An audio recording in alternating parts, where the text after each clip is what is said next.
Fin 2016, des associations caritatives ont dénoncé l'accroissement de la pauvreté actuellement chez les personnes âgées. Parmi les plus touchées, on trouve principalement les femmes, pour qui des pensions sont globalement inférieures de 40% à celles des hommes. Les pensions de retraite ne sont pas une allocation de solidarité, c'est ni une aumône. La pension est le résultat des cotisations payées tout au long de la vie professionnelle, n'est-ce pas? De richesses qui ont pu être créées pendant ce temps non plus. Il s'agit d'un droit à une pension relative à la reconnaissance de la qualification. Cela justifie pleinement le retour du calcul des pensions sur les salaires et le maintien des pensions de reversion gare à la suppression de la pension de reversion. Vrai ou pas vrai, je ne sais pas, des choses qui se racontent. Suppression des pensions de reversion dans les régimes de base et les complémentaires.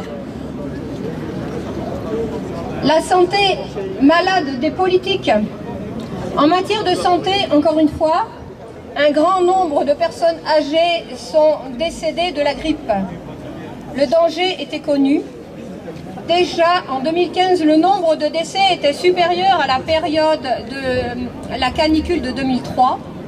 Cette épidémie montre l'ampleur de la dégradation de notre système de santé, qui n'est même plus capable de répondre à une banale épidémie de grippe. L'ampleur de l'épidémie, si elle révèle une nouvelle fois un manque d'anticipation, marque surtout les limites d'une politique de casse de la sécurité sociale. C'est important, la sécurité sociale. De l'hôpital, avec les milliers d'emplois supprimés, des milliers de lits fermés, c'est effrayant.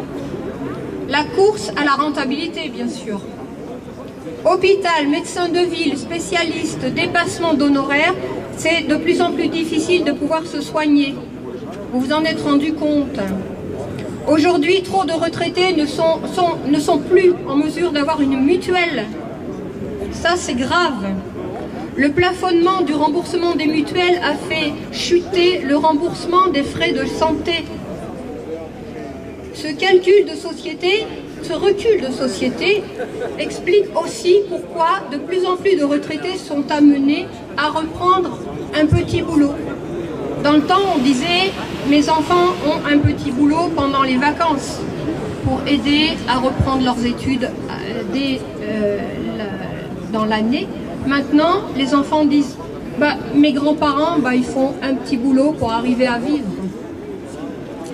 Retraités et retraités, reconnaissance en matière de pension, de droit à une vie décente, mais aussi reconnaissance par la société.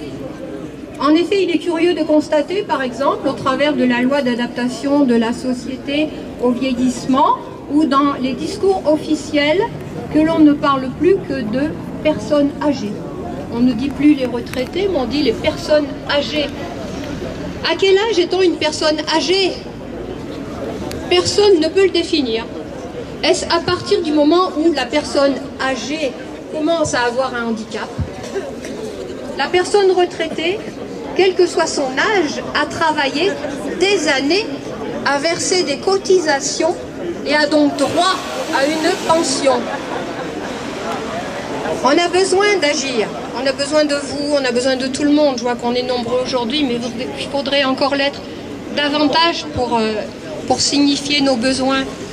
Enfin, imaginons que si, à l'appel des 9 organisations syndicales et associations, les retraités ne s'étaient pas mobilisés, nous connaîtrions la même situation que les retraités de plusieurs pays européens qui, comme en Allemagne, ont vu s'accroître considérablement le nombre de retraités pauvres.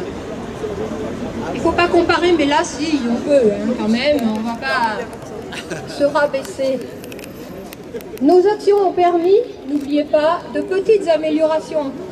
Les personnes non imposées en 2015 n'ont pas payé d'impôts en 2016 et 2017.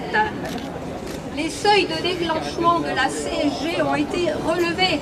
Tout ça grâce grâce à nos actions. N'est-ce pas? Rappelons-le. Alors oui, les retraités ont de bonnes raisons de se mobiliser, d'exiger une revalorisation de leur pension et le retour au calcul sur les salaires.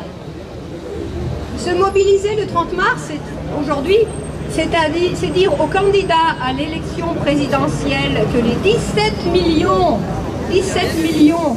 qui vont voter là, de retraités veulent voir leur place reconnue dans la société, avoir des ressources pour vivre décemment. C'est pas un gros mot, décemment.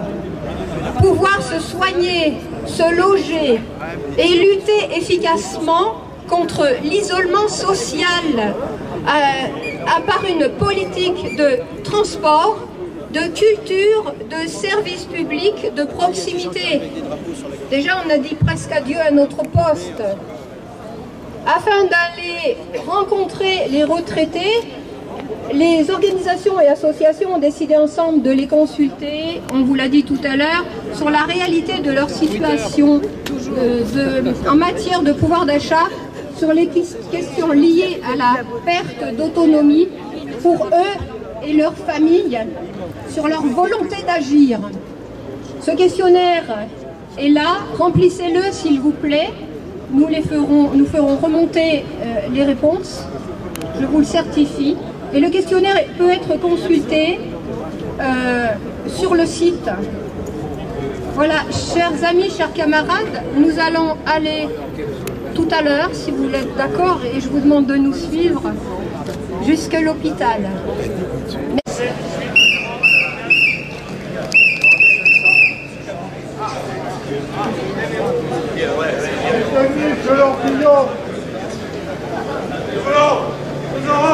C'est long.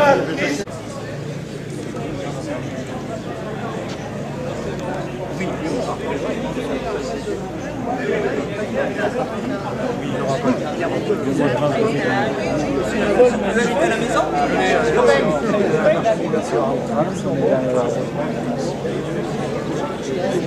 Tu nous compteras après.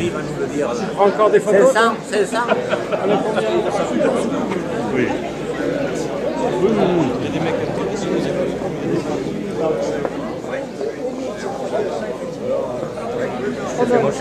Hein? ouais.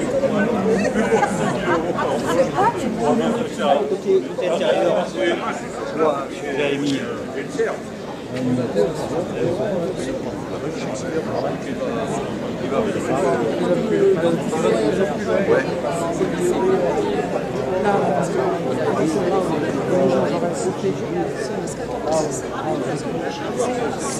C'est pénaliser les gens et encore plus.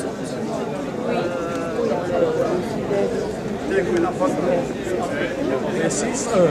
Ouais, oui.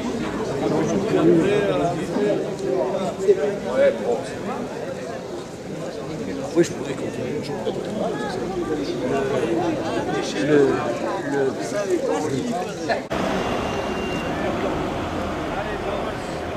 Et c'est reparti.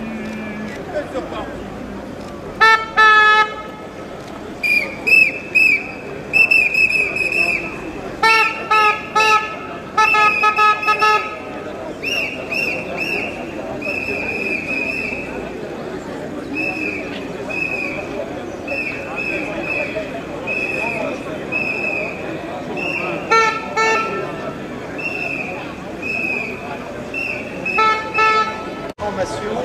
Handicapé, ce sera forcément à la Ford.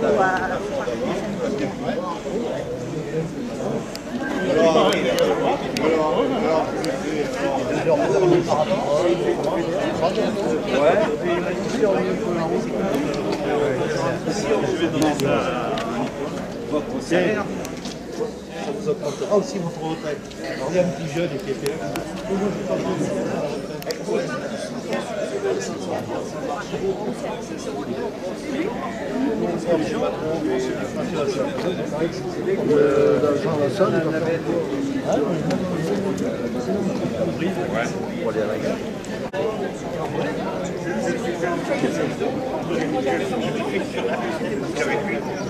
Alors je dis que... là-bas. Espion. Au départ.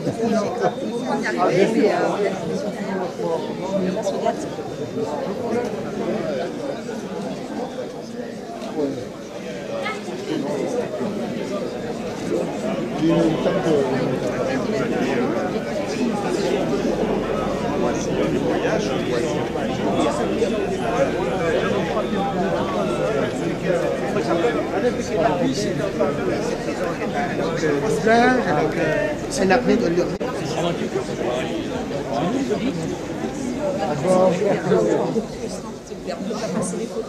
Il est dans tous les mauvais coups. Ah, celui-là, toujours là quand il faut pas.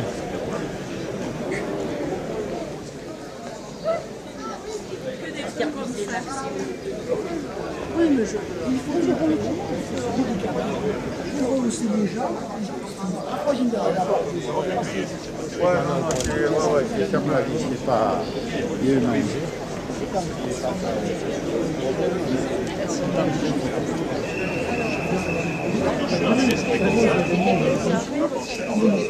Ouais. Ou alors, c'est peut-être une Maintenant, ils prennent la valise, ils vont la famille de... Ça, c'est...